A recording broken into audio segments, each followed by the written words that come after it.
एक पंडित जी रोजाना रामायण कथा सुनाते थे। लोग बहुत आनंद विभोर होते। पंडित जी का रोजाना का नियम था, कथा शुरू करने से पहले बोलते, आइए हनुमंत जी बिराजिए। हनुमान जी का आह्वान करते थे और फिर प्रवचन करते थे।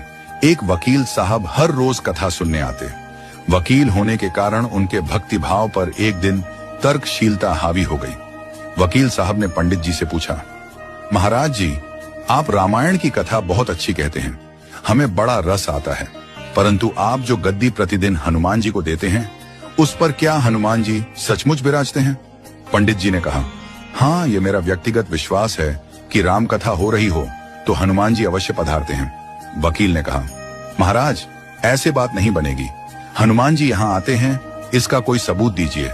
आपको साबित करके दिखाना चाहिए कि हनुमान जी आपकी कथा सुनने आते हैं। महाराज जी ने बहुत समझाया कि भैया, आस्था को किसी सबूत की कसौटी पर नहीं कसना चाहिए, लेकिन वकील नहीं माना। हारकर पंडित जी महाराज ने कहा, हनुमान जी हैं या नहीं, उसका सबूत कल दिलाऊंगा।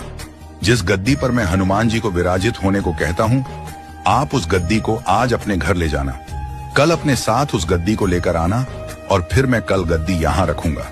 मैं कथा से पहले हनुमान जी को बुलाऊंगा, फिर आप गद्दी ऊंची उठाना। यदि आपने गद्दी ऊंची कर दी तो समझना कि हनुमान जी नहीं है। पंडित जी ने कहा, हम दोनों में से जो पराजित होगा वह क्या करेगा, इसका निर्णय भी कर लें। यह तो सत्य की परीक्षा है। वकील ने कहा, मैं गद्दी ऊंची न कर सका तो वकालत छोड़कर आपसे दीक्षा ले लूंगा। आप पराजित हो गए तो क्या करोगे? पंडित जी ने कहा, मैं कथा वाचन छोड़कर आपके ऑफिस का चपरासी बन जाऊंगा।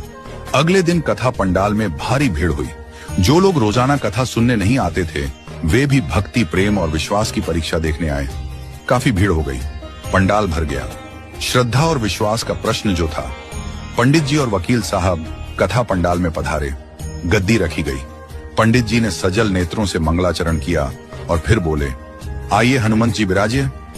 ऐसा बोलते ही पंडित जी के नेत्र सजल हो उठे। मन ही मन पंडित जी बोले, प्रभु, आज मेरा प्रश्न नहीं बल्कि रघुकुल रीति की परंपरा का सवाल है। मैं तो एक साधारण जन हूं, मेरी भक्ति और आस्था की लाज रखना। फिर वकील साहब को निमंत्रण दिया गया, आइए गद्दी ऊंची कीजिए। लोगों की आंखें जम गईं। वकील साहब खड़े हुए।